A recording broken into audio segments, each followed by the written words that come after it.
Thank you, Secretary Bessent, for appearing before the committee today, particularly since you're coming directly from critical trade negotiations with China. You and Ambassador Greer made progress, which we may learn more about during today's hearing. I strongly support this engagement and the President's policy to press China to open up to American trade.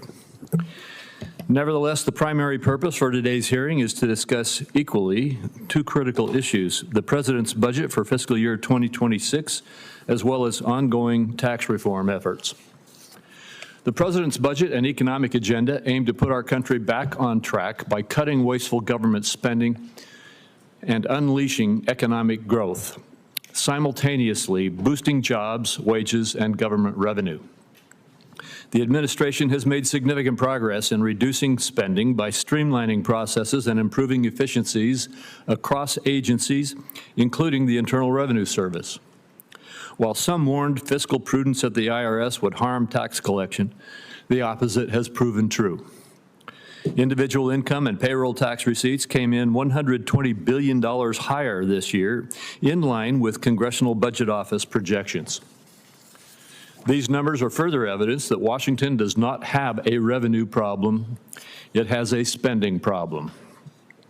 A critical part of the President's agenda, and my top priority as Finance Committee Chairman, is to permanently extend the successful 2017 Trump tax cuts and prevent a more than $4 trillion tax hike on American families and workers. The 2017 Trump tax cuts increased investment, boosted economic growth, and allowed taxpayers to keep more of their hard-earned money. Far from a handout to the wealthy, the reforms lowered tax rates for Americans of all income levels, and middle-class families reaped the largest proportional benefits. If these tax cuts expire, all Americans will be hit with the largest tax hike in U.S. history. The majority of the increase will fall on those making less than $400,000 per year. The average family will see a $1,700 tax increase. Small business owners will lose both their lower rates and the small business deduction, facing rates up to 43%. Millions of families will see their child tax credit and their death tax exemptions cut in half. Republicans are committed to preventing this tax hike and making the 2017 tax cuts permanent while delivering additional tax relief to middle-class families. The House passage of the One Big Beautiful Bill was a significant achievement, and we're capitalizing on that momentum to deliver a bill to the President's desk as quickly as possible.